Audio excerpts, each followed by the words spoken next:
Hi, Sandites. Welcome to District Dialogue. Tuesday evening at 7 o'clock, I know is a big push to get people to come in. So if you're joining us tonight, thank you. I know last week I promised in a huge way we'd have Rod Sitton and Coach Bobby Klink on tonight. There's a slide somewhere, Sean, that you developed. So we have a slideshow. I hope they're watching, which they probably are not. But here's the deal. Where did it go? Oh, we had to reset. Oh my gosh. Okay, so here's the deal. It's still not there, Sean. It has to reload. It has to reload. Yeah. I guess people get to take vacations, and so and it is allowed. So Mr. Sitton is fishing because he's taking a week off, and by the way, very much deserved. But we will get him on here, I promise. So with that said, we changed the topic of tonight's dialogue. Really going to be more, hopefully, of a question and answer type format tonight, although we do have a little bit of information we want to put out first. I see Sean is showing you guys the document link so that you can get online and ask questions. And I believe you can find that link on our district Facebook page as well. So without further ado, tonight's topic is really kind of a Q&A session about Virtual Academy. I know we've been getting a lot of questions regarding that, and then about student devices. So interesting, and I'm pretty excited about it. Tonight we had some people actually ask some questions on our form in advance as it was posted today. So before we jump right into distance learning exactly, I would like to start with those questions that we have at first and answer those, and then we'll get into the meat of what we want to talk about tonight. So with me tonight, I have Mr. Sean Beard, Executive Director of Teaching and Learning, Assistant Superintendent, Ms. Kristen Arnold. Our first time on Dialogue, I think, at least. Well, first time on camera. Right, on camera. Off camera. Exactly, is Tina Moses, our IT Director, amazing. And then, of course, you've seen Mr. Jay Roeder, our Virtual Academy Director, here on Dialogue before. So we're going to start with a couple of questions that we've had that were posted earlier. The first one is, when will we be able to find out about back to school nights and scheduled pickup? This is specifically about 9th grade, but I think I'm going to refer to Ms. Arnold to answer that question because I know we put out a kind of an APB for those times today. So, well, quite honestly, those will be posted on the district website. You'll be able to find those by Friday. But I also know that I saw on my Facebook page that those are being sent through Facebook. So if you don't have that information, you need it. If you'll call, we'll make sure we get that information to you. But it should be posted on the district website by Friday, and you can find that under the enrollment part. So if JJ Smith's listening, he's our principal at the Freshman Academy. By the way, it's not Central 9th Grade Center anymore. We now have the Freshman Academy that's going to open up this year. So very excited about that. So we'll make sure that's get posted. If you are part of your site's Facebook page, I know some of our site principals are actually putting that information out. Probably some already have it out, but it'll be out sooner than later. Okay, second question before we get into the meat of tonight's topic. Is there a possibility that school start date will be pushed back? And here's what I say to you tonight. Today, the answer is no. We continue to plan to start on August the 18th in every learning option that we have to offer. So just know right now we're not considering pushing the start date back. So can't wait to see kiddos on the 18th of August, and we're all pretty excited about that. The next one, just a little hint of what's to come, but updates on the mask policy. I know that's been a big question from our patrons, and really probably the question that offers kind of this biggest, most lively conversation about what we're going to do in that regard. So here's the thing. We had a committee meeting this afternoon. It was our last committee meeting prior to posting the committee's recommendation for the Board of Education vote for Monday night. I will tell you this, as we finished, that language is being cleaned up a little bit tonight. We'll be posting that pretty quickly at some point tomorrow. But basically, you will likely see a recommendation for the Board of Education to vote on a mask policy, kind of a layering of mask policy for staff and students. So again, when we get that language cleaned up, we'll be posting that on the website for a reentry plan, and we're calling that strategies for startup. So just kind of a little bit of a hint. I won't go into the language exactly tonight, but you'll be able to see that tomorrow at some point, and definitely there will be some mask components. We're calling them cloth face coverings, by the way, that will be part of the consideration for the board on Monday night, August the 3rd. Which will also be a part of the school supply list. Correct, which I think we've said a couple of times. So as you're looking at your school supply list, what you're going to see is face masks pretty much on every single one of them. So would appreciate it if you think about doing that. Next one, are you considering the TPS recommendation of first 9 weeks virtual learning? And at this time, the answer to that question is no. I can't wait to get into the discussion tonight, because we are going to try to clarify the learning options so that everybody's really clear on what each of those are. That way parents can make great decisions regarding their own students. Truly, I think every district's going to be different. And so I think every community is different. Every community and school district is going about some of the options a little bit differently. So for right now, we're planning on offering all options, including the traditional brick and mortar, on August 19th for students. Let's see.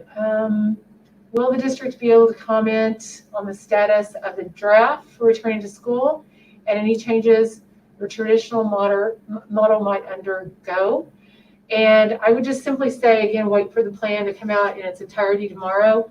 The traditional model is really just that. I don't know that it would change any from what it has been historically. So, and then let's do one more, because we're going to get into a little bit of information to feed you guys tonight before we finish and then answer a couple more questions. What is the plan for low-income parents who are either virtual or blended education for this year? And I'm not sure exactly, I hope I answer this question the way it's intended. So if this is your question and I don't get to the right answer you're looking for, please clarify on the page. But truly, I'm assuming that you're talking about the ability to access our breakfast and learning menus or options for breakfast and lunch. And so we're going to be crafting a plan much like we did in March for student pickup. And I know Mr. Rodert, I think, will be able to address that. In fact, if you want to go ahead and do that, Jay, that'd be great. Yeah. So we've been working with Child Nutrition Department on what that plan could look like, and we've looked at a couple options. The Virtual Academy Lab is located at what has been the 9th grade center, so it has a cafeteria on site where they were looking at possibly opening that kitchen back up. And they've also looked at doing meals from all of the schools in the district, and the parents could go there and pick them up like we did in the spring. At this point, they're looking at what the best option is and if there's enough of a need for the 9th grade center. I think what they're leaning towards is the school sites themselves. Great, great. So that will definitely be available for parents who are choosing either the offsite full-time virtual or a blended model. Of course, school lunches will be available. I would add just a little caveat about free and reduced lunch forms.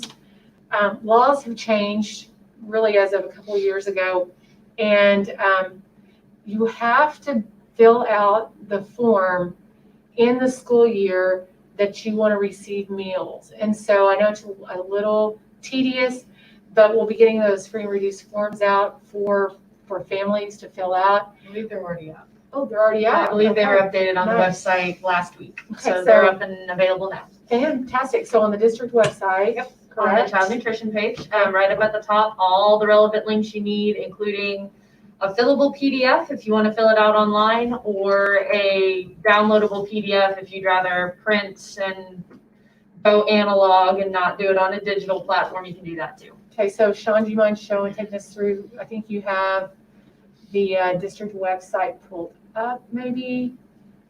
Yeah, it's gonna take just a It's second. gonna take a I'll have minute, to- but we can show you where that form is at. It's really, really important to go ahead and fill that out and get that process so that if your child would qualify for free and reduced lunches, we want to make sure we offer that service. And so here's the website. You've clicked out of that pop-up window. You scroll down under menus. So hit the menu button, scroll down, it's on the right, child nutrition. You go to that page, and then you look at the very top, there's a link, free and reduced meal application. There you go. Perfect. Perfect. So we want to make sure that everybody has access. And yep, there it is. And is getting that form filled out. So thank you, Tina. I didn't realize that was already on the. So Superintendent Darby, just really quick, so when I look at that question too, I look at that the other part of that question might be, if I am a low-income family and I don't have access to the internet or something like that, which we can discuss later. Do y'all want to address that? It's in the. It's in the plan, It's yeah. in yeah. Tina's gonna take We're gonna it. hit it, so. We got you. If that did not answer your question, please don't hesitate to put another question in on the form so we can take care of that at the end. So without further ado, I guess we're going to turn it over to Tina so she can take us through just kind of how Chromebook Checkout works, a little bit about virtual learning too, I think. And so I'm going to stop talking and let you take it away. Okay. So especially after everything we learned this spring, I wanted to take an opportunity to address all of you about if we move to distance learning or you have a full-time virtual student, what Chromebooks, hotspots, and security look like for any Sand Springs public school student. And I do want to make that emphasis that this is our virtual kiddos, this is our traditional brick and mortar kiddos. If we did ever have to switch back to distance learning, all of our Sandite babies are covered under this umbrella. So the next slide. So like I said, looking at distance learning, we're really looking at devices, internet and Wi-Fi, and your ability to connect to that, and then also additional security beyond what we provide when the student is on one of our campuses. One thing I got a lot of feedback from parents on this past spring, a lot of anxiety was had about the fact that parents didn't feel that they had the right tools to make sure their student was remaining safe and on task with the devices being in the home.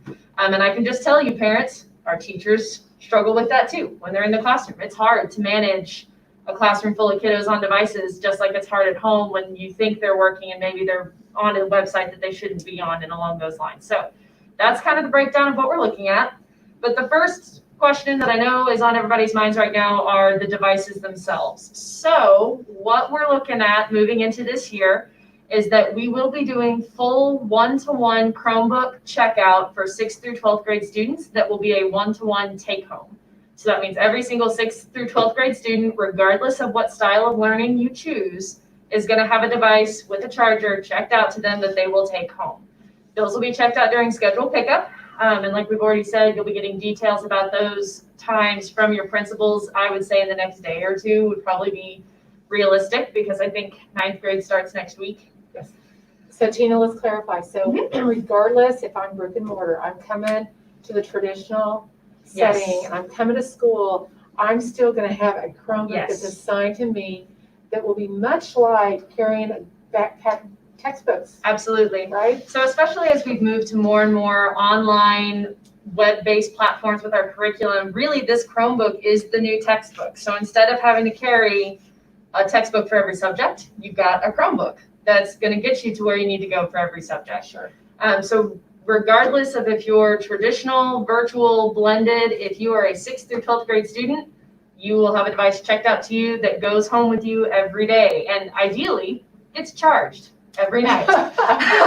So keep track of those charges. Yes, keep track of those charging cables. I did want to specifically address freshmen because, so in the past few years, freshmen get a brand new Chromebook right out of the box that they keep for their 4 years at Charles Page High School.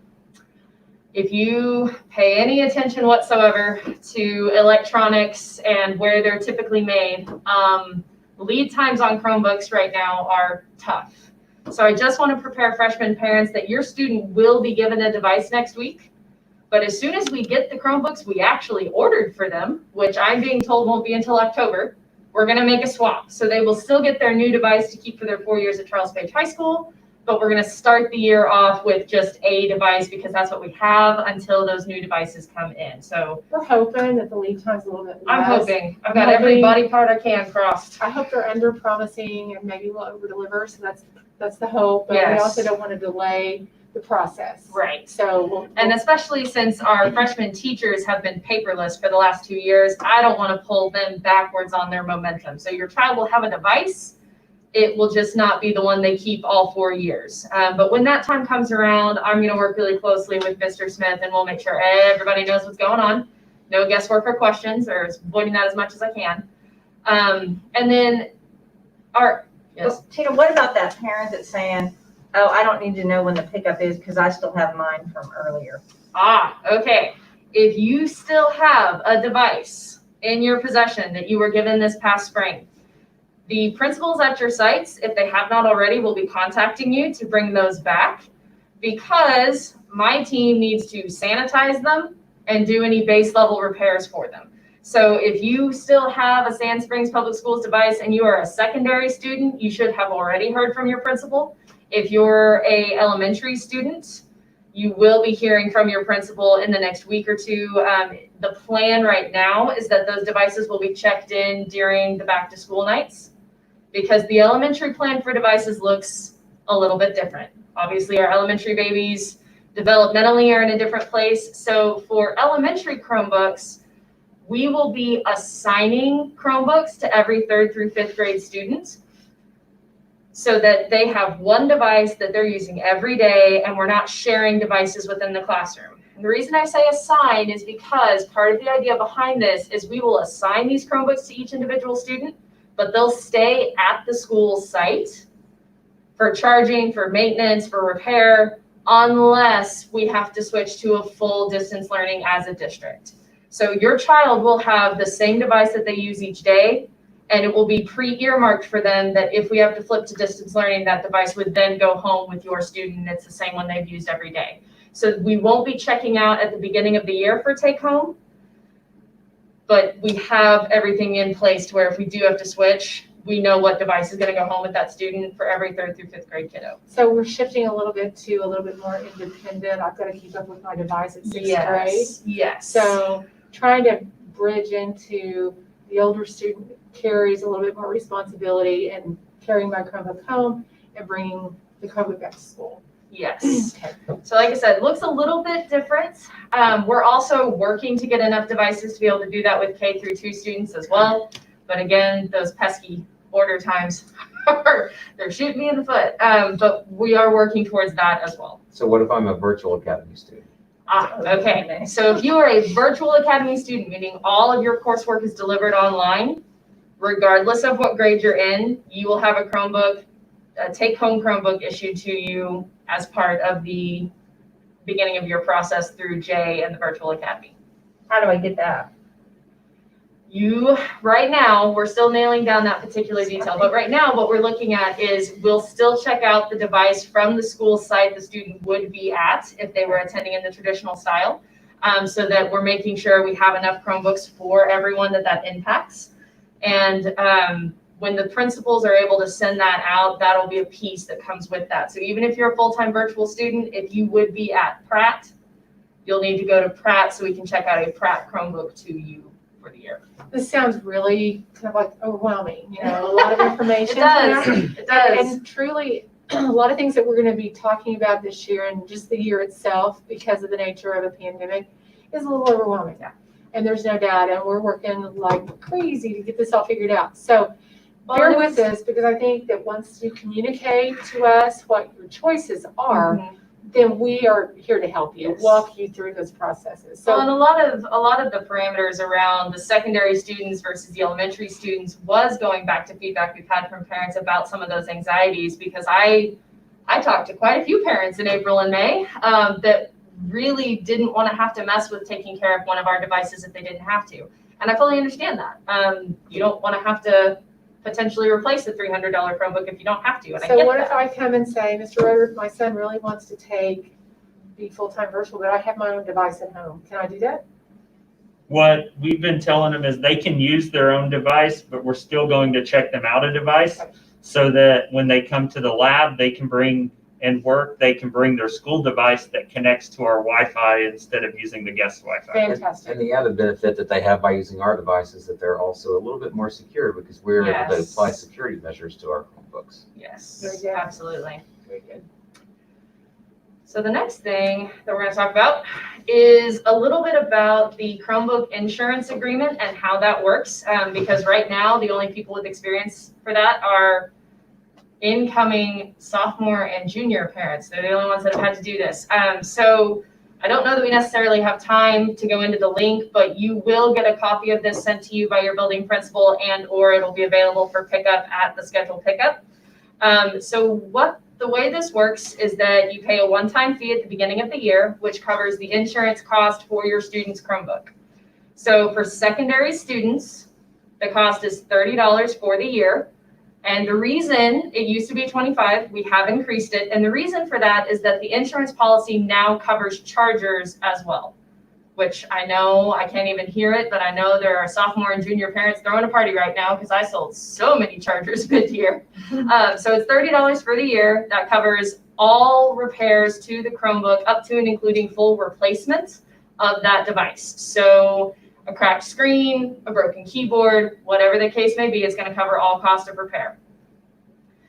Elementary students, since the devices will be assigned to that student, but the device is not leaving our campus necessarily, and if it does leave, we don't know when it's going to leave. Elementary insurance is going to be $10 for the school year. We will have some set aside so that we have that pocket of money for repairing and keeping those Chromebooks in good order. But since we don't know when or if those devices would go home, we didn't think it was ethical to charge the full amount to those parents. So $30 for secondary, $10 for elementary. And the way that the claims process works is But how much is virtual?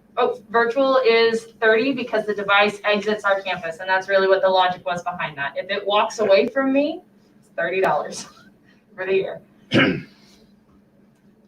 The insurance claims are pretty straightforward. The first claim made on the insurance, we cover 100% of the cost of repair. The second claim made on insurance, we split the cost of repair with the parent 50-50. And I do full invoicing on that, so you will have all the paper trail you'll ever need. And then third repair and beyond, that 100% cost is burden of the parent. So we cover the first one, we split the second one with you, third or more, it's all on you. But I'll be honest, we've had a really high success rate with our insurance, and there are very, very few students that ever have to go beyond a second claim. Typically because I end up on phone calls with parents going, oh no, they'll pay for that. Okay, yes ma'am or sir. So the insurance, we've got a lot of experience with it. It works out really well. Just so you're also aware, the money paid for insurance goes into a specific account that's sole purpose is to maintain and keep up the Chromebooks that are checked out to students. So that's exactly where the money goes back into. It does not go to anything else. It does not go to any other projects within the IT department. It is solely set aside for Chromebooks and making sure those are constantly in good working order. I will say, Tina, and Sean too, the first year we talked about full-blown checking out Chromebooks to parents, there was that fear of this isn't going to work, so we're going to lose our Chromebooks. Mm-hmm. And what we discovered is that kids they take ownership of them. Right. And we Yeah. don't have a lot of trouble with tons of repairs. We have And a so- very low loss percentage, Right. and we have a very low total destruction percentage. Been good. The Yeah. one thing I will throw out with the insurance is that if it is very clearly intentional damage, then your insurance is voided and we will not cover cost of repair. And when I say intentional damage, I mean, we got a Chromebook this past year that had a fist print in the middle of the screen because someone had punched it. That's intentional damage. So we know that a kid might drop it. We try to get robust models, but it's going to happen. Things like that are accidents. We know that. But if it's very clearly intentional, they've pried up the keys and rearranged them to spell naughty words, that's intentional damage, and we're not going to pay for that for parents. So, but that's a case by case, and I always call the parent so that everyone is on the same page with what's going on. Sure. So there's actually a question that came up in the online form, and I'll throw this up there so that everybody can see it. The question is, I have a junior at CPHS, and we've not heard anything about returning the Chromebook. Oh, Do we need to bring it back at scheduled pickup? Okay. Sophomores and juniors, you're my two odd men out. You do not have to bring your device back. That one is yours until you graduate. With everything else going on, we did not take those up this summer like we have before.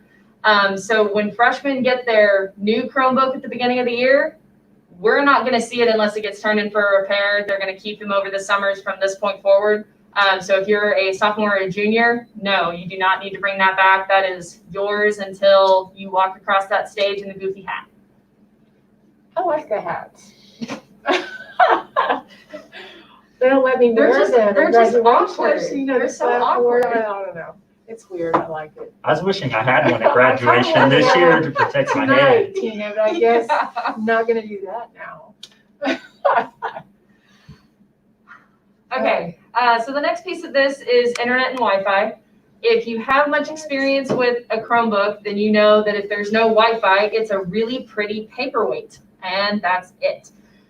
So there's really two prongs to this. As of right now, we have 500 hotspots that belong to Sand Springs Public Schools, and I'm extremely happy and really proud that we were able to get those 500. Most of those are Khajiit hotspots. If you are a virtual student this past year, you're already familiar with those.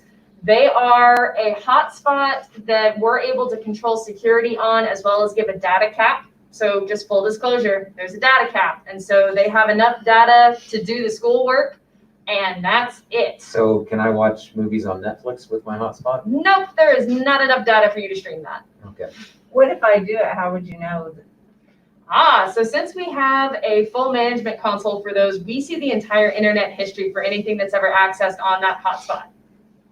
We can also remotely shut that hotspot down if we need to. And there are some things that people are trying to go to that they should not on a school device. Jay has ultimate cosmic power with that console and can shut them down remotely.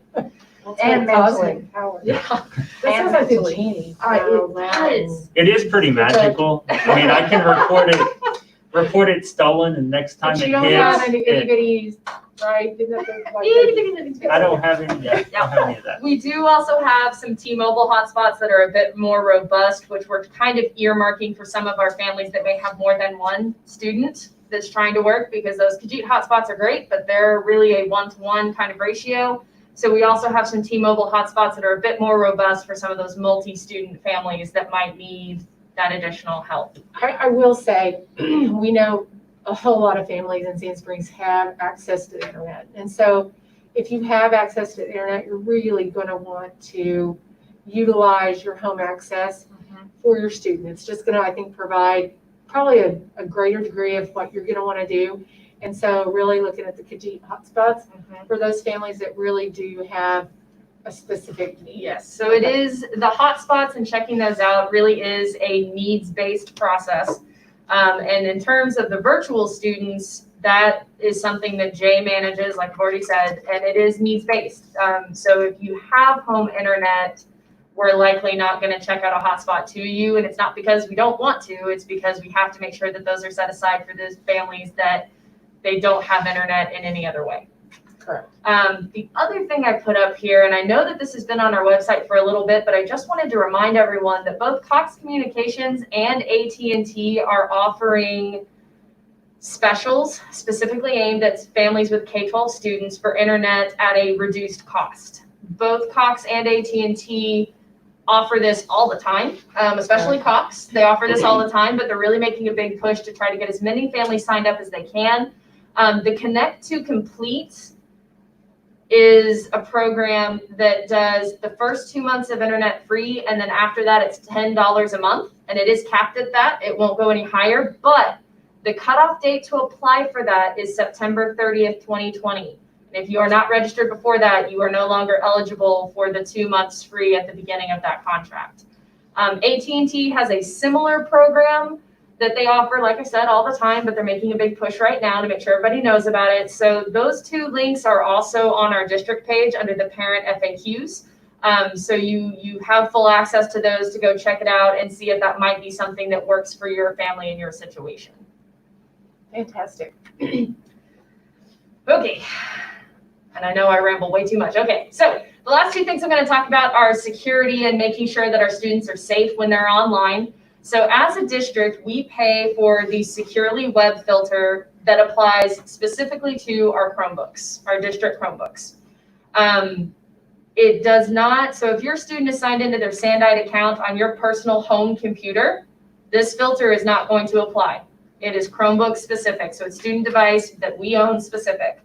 But over distance learning, I turned on a feature that we hadn't had on before that's called the Securely Home Parent app. Sean, can you click on that link? I don't know that it will open in this slide, so hold on just a Okay. second.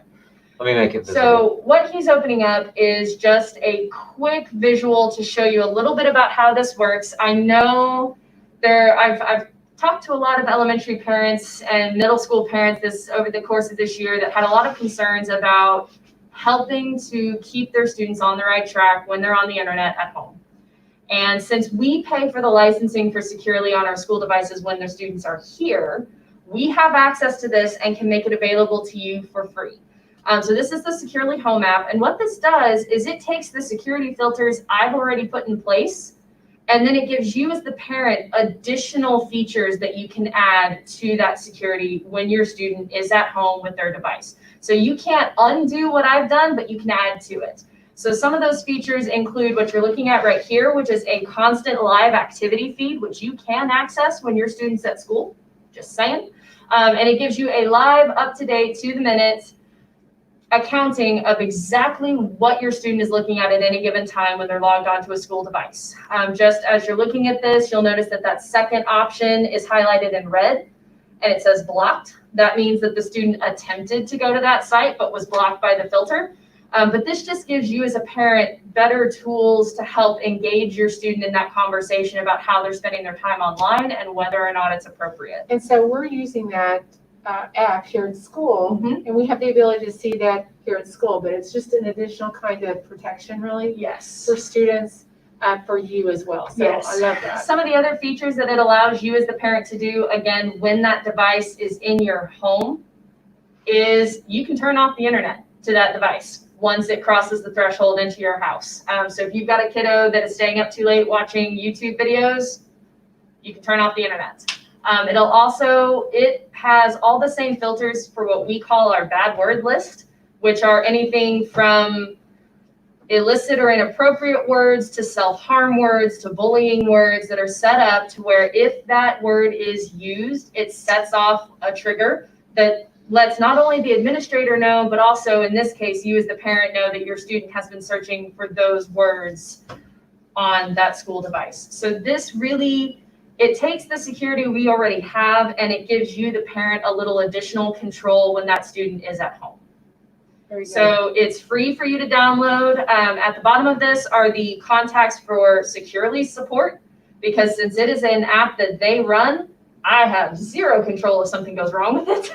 But their home support is apparently very responsive. I had a couple parents, teacher parents test it out for me, and they said that they're pretty happy with the response they had for any issues they needed to work through.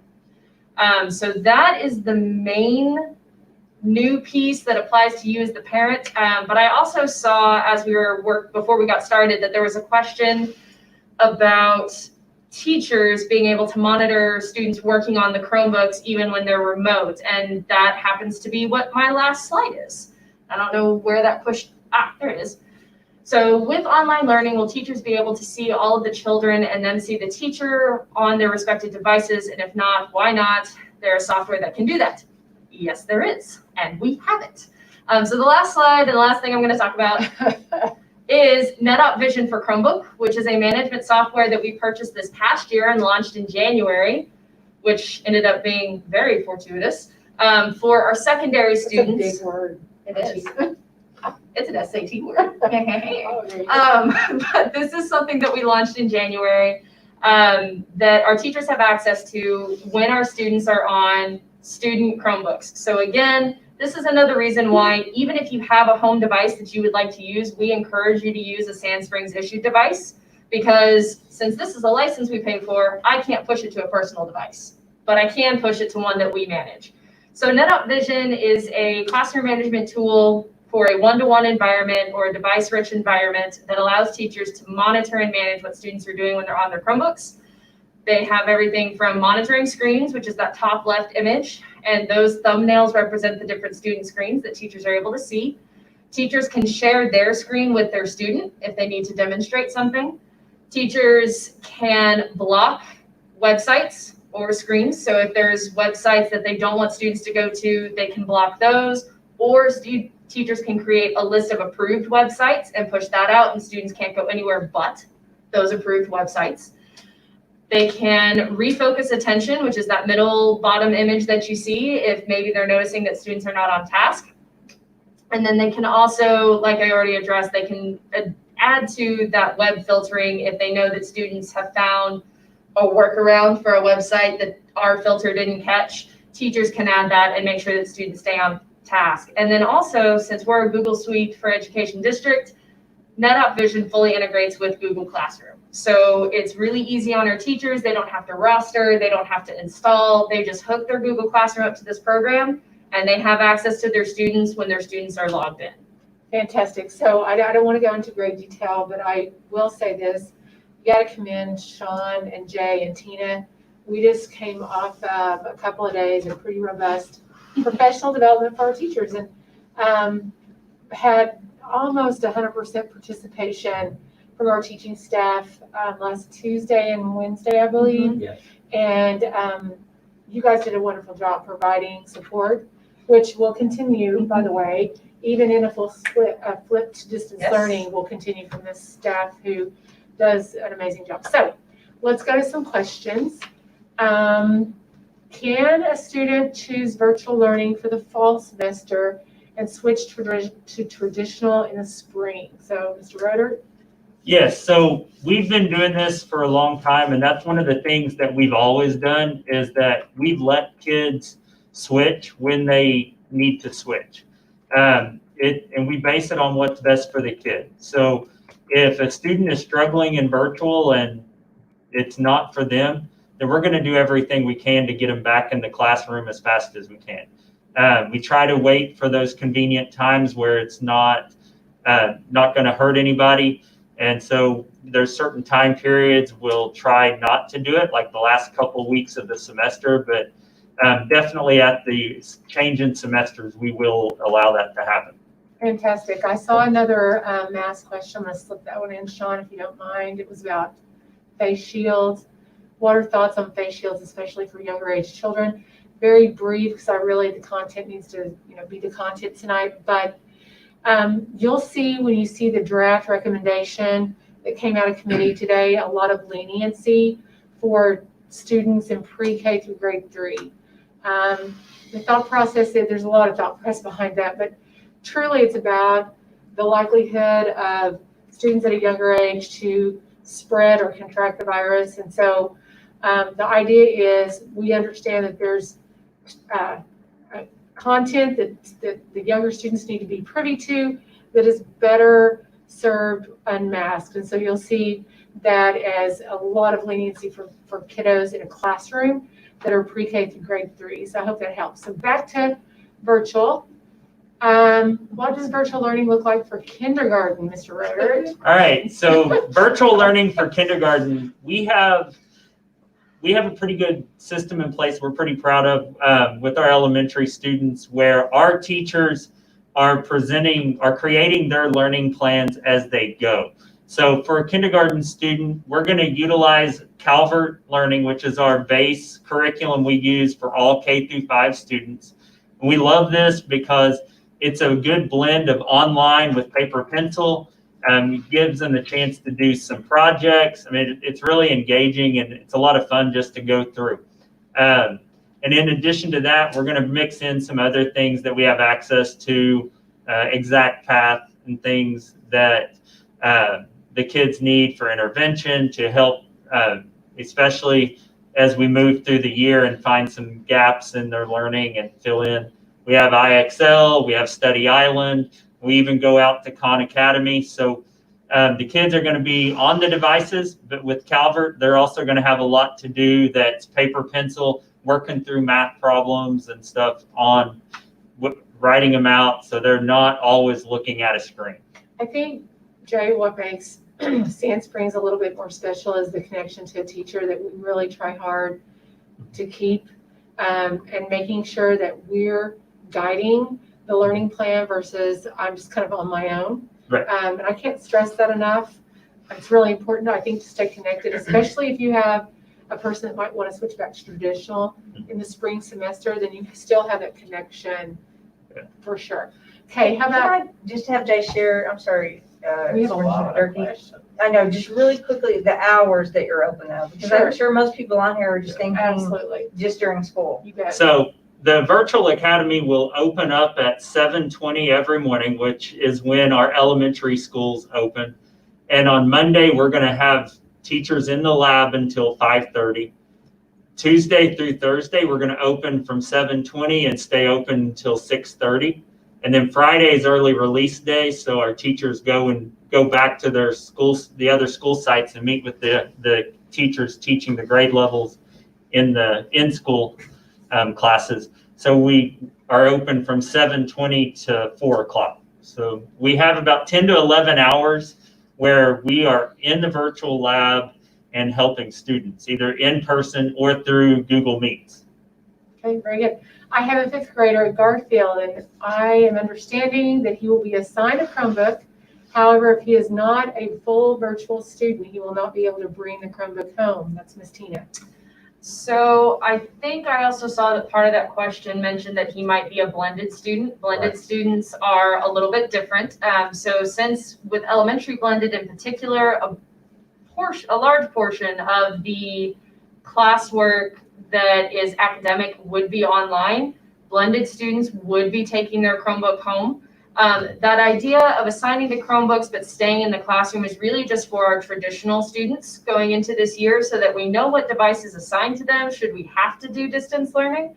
But if you're a blended or a virtual student, meaning your academics are online, that device will go home with that student for the year. And I mean, right here, this is a good time to talk about that blended elementary model.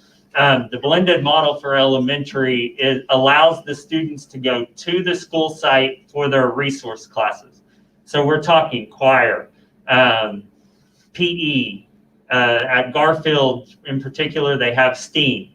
But all of the coursework itself is going to be through the virtual academy, so that if you want to work out that schedule where maybe the student sees a teacher Monday, Wednesday, we can arrange that through us, and we're not kind of restricted by the timing of an elementary because they don't necessarily work on bell schedules the way secondary does. Very good. So we're trying to get through all of them. We may stay a little bit longer, so those of you that want to stick with us, we could run a little late tonight, but I really would like to get all of them answered that we can. Regarding Virtual Academy, is there a deadline for signing up? At this point, we have not set a deadline. What I have told everybody is that if I have your commitment to virtual by August 13th, then I can have you ready to go by August 18th. I'm going to add a caveat. It would be great to know sooner than later because that helps in our planning efforts for staff assignments. And so if, yes, we take them later than, sooner. But if you have made a decision, it would be really helpful to know that sooner. Okay, currently there are not Chromebooks for K2. Is there a possibility that if we go distant, that we will have one to take home? Yes, so we have the K through 2 devices on order. They're just not here yet. So we are working on getting the devices in our district so that if we do have to go to distance learning, you would absolutely be taking a device home for your K through 2 student.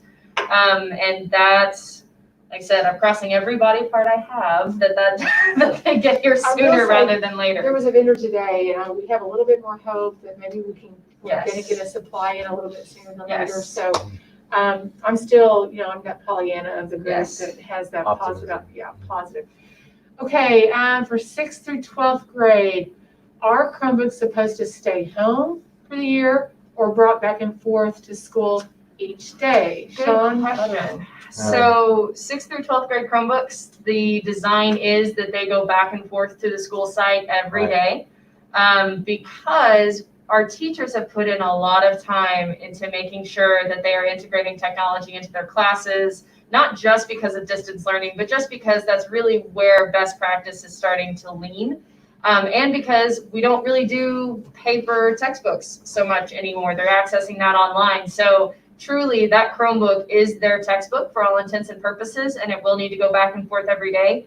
The conversation I typically have with secondary students is if they can remember to charge their phone every night, they can remember to charge their Chromebook too. Just plug them in at the same time, because that's not something they're necessarily used to, but it will be an adjustment, and the middle school principals in particular are fully aware there's going to be an adjustment period for those 6th, 7th, and 8th graders. But yes, the design is that they'll go back and forth every day. Well, and the implementation of a lot of professional development really was about how to integrate Yes. technology in a meaningful way. So Yes. it's part of the Yeah. instruction.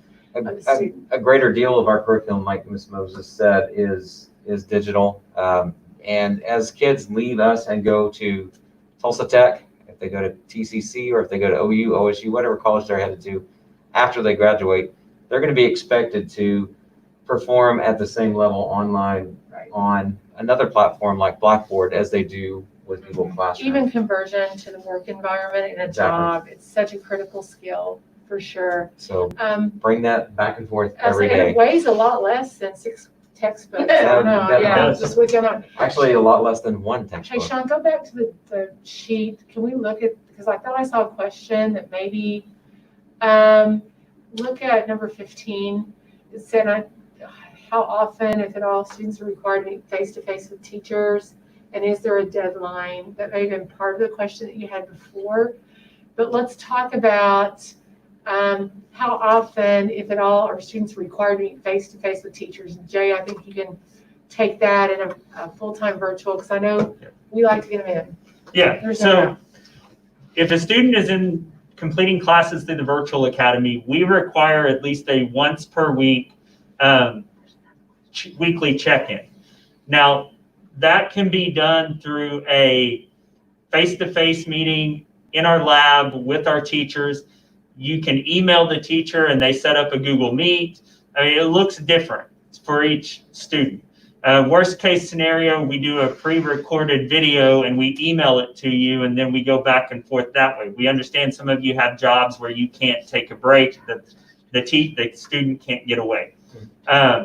For students who are going to class, they must attend class every day. I know that's a common question I get almost daily right now. How often do they have to go to class? Can they go Monday, Wednesday, Friday? If they are going to Charles Page, to Clyde Boyd, or any of our brick and mortar sites, they must attend those classes every day. Very good. I just be patient with us. I know there's 83 right now watching, and so while I have a captured audience, let's take advantage of it and know that we're going to run a little bit longer. So virtual elementary kids, when they use the lab, do parents stay or do we drop off and pick up the child? Mr. Roeder. So part of the guidance that will come out is going to dictate how this will look. If we're going to restrict the number of people coming in to our school sites, so they would be dropped off most of the time. We do have a conference area away from the lab, so when we have to meet with parents, we can meet in this conference room away from the lab, away from the other students, and get the work that we need to do completed. Probably going to ask for parents to wear a mask. Yes. Come in. Got to protect our people, and a big part of that is keeping our workforce healthy as we navigate the year. Okay, is Sand Springs considering first 9 weeks virtual like other districts? I know there's a few across the state. The answer to that question is no today. I hope people realize that plans are fluid and conditions continue to change, but no, the answer to that question is no. We really do believe that getting our children back face to face or in some sort of model that is stable is important for just the sanity of our families and ourselves, and for making sure kids get what they need. And that's what we're about. Okay, let's do the last one. If a child starts in a traditional class and finds they are uncomfortable with it, can they change to virtual at any point? And so we have always allowed that to happen. We've always done that transfer, just like if a student was to come from another school. We try to limit that to one move per semester. We don't want students transferring in, transferring out, but definitely if they were uncomfortable with what's happening in the classroom, then it's in their best interest to get them into virtual so they can continue their education. Fabulous. And then if we had a Chromebook from Clyde Boyd Middle School. Oops. Just Oh, sorry. I just deleted it. Hold on a second. Sorry. I'll get it back. I tricked him. I tricked It Sean. just It doesn't all happen runs very often. together. He's pretty hard to trick. Oh. But Anyway. yeah, here we go. If we had a Chromebook from last year from Boyd that's broken, how does that work? We didn't get the insurance option when COVID happened. Right. So I felt when COVID happened, it would have been grossly unfair to ask parents to pay insurance at that point for devices that were going home, kind of ready or not, here they come. So if you have a device from this past year and it needs a repair, you can call in to the Sandite Help Desk, the IT Help Desk, which that number is listed on the website, but if you have a pen and paper handy, it is 246-1599.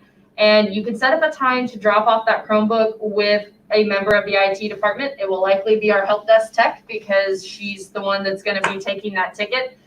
Moving forward, we would do repairs, but at this point with the COVID checkout, we didn't charge for repairs on anybody, even people that did have the insurance, just because you were put in a really hard situation that you had no control over. So give us a call. We'll find a time to get it from you and we'll get it fixed. Okay. The other questions, there's two more left right now. The first one, how will kids do the virtual blended program? Get to school each day for the elective classes. Will buses be available? And the answer to that is no. Buses will not be available for transportation. When you think of all the possibilities for elective classes, particularly in 6th through 12th grade, those happen all throughout the course of a day. And so the likelihood of being able to even keep up with the number of kids that are accessing blended would be virtually impossible. So the answer is no. If you were to choose a blended model but still wanted to, say, access choir, then you would need to provide transportation for your student to that class. And then the last one that I see, maybe you're just coming in like crazy. What would virtual and blended look like for a student or a 5th grader with an IEP? And I don't know, we can team it, JJ, or Yeah. You start. So a 5th grade student is still going to have that weekly learning plan provided by our teachers. They're still going to do that weekly check-in or multiple check-ins.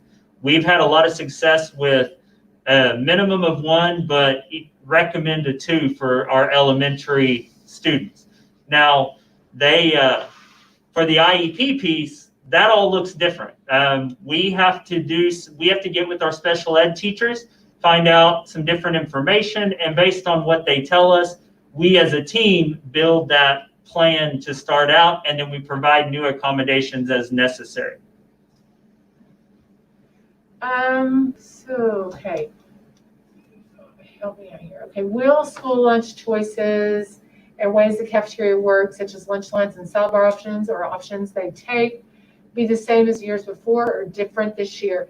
I think we're working through some of those things right now. I think we're going to try to make it as similar to what they've been in the past. I know we're developing, kind of continuing the plexiglass piece so that the lines at the very end still have that shield. Part of that's required just as child nutrition program itself. So to the extent possible, we're going to try to provide the same kind of choices. I'm not going to say it won't look a little different in the name of of trying to keep the safety at a level that we want it to be at. And go back, yeah, there you go. Will Sand Springs Public Schools follow the suggestions from the State Department of Education? And the answer to this, to the extent possible. As we have been having continuous conversations with the State Department of Education, every piece of it, of suggestions, pretty much has been as practical and feasible. And I think that the State Department of Ed understands that each school district is different and has different needs, different conditions. And so absolutely, that's a piece that will help guide and give us direction. But at the same time, we also, I think they understand that we are unique, unless there was, of course, a global shutdown much like we had in the spring. All right. Golly, lots of questions. I love it. What if parents are working from home and can't get students to school for virtual blended program? I think we'd have to work with you in regard to the options that are available. And so that's going to be a very individual one-on-one conversation with Jay Roeder and the school site, the homeschool site that your child would be at. For a blended high school student, would they have to go to school every day for their electives? So here's the deal. If you're enrolled in an elective, brick and mortar, that's what blended is. So if I'm choosing to take, say, calculus at Charles Page High School, that calculus class is happening on a daily basis. So the answer to that question would be yes. And then the last question, I think for now, so for a blended elementary child, would they be required to go into the virtual academy location as well as their home school? And Jay, I'm gonna let you take that one. Okay, so they would have to go to their homeschool site for their resource class. So if they wanted to go to choir every time their homeroom went to choir, they would go on those days. As for what we need in the virtual academy, we need a check-in. And they may need additional teaching.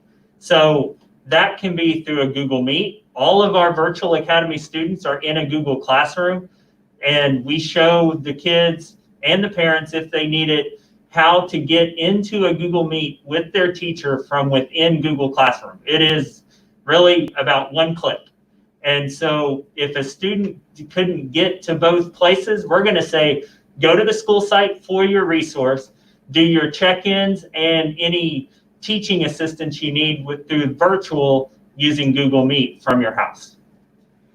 Oh, I'm tired. Are you guys tired? I am tired. I do have one question that I got from a parent last week, which I absolutely. think is really important to answer.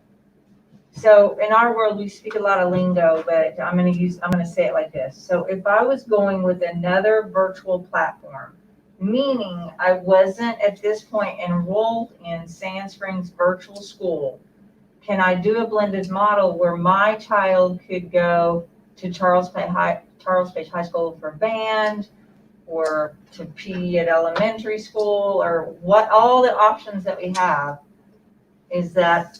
Okay, so here's what you need to know. Because I get asked this frequently. To access the learning model within Sand Springs Public Schools, you must be enrolled as a Sand Springs Public School student. So if you're enrolled, you can only enroll in one district. So if you're enrolled in another virtual academy somewhere else, either statewide virtual or whatever it is, you're enrolled there. If you want to access our service delivery model, the blended, full-time, or traditional, you must be a Sand Springs Public School student. The reason we're able to offer such a robust learning platform and different options is because we've been doing this a while.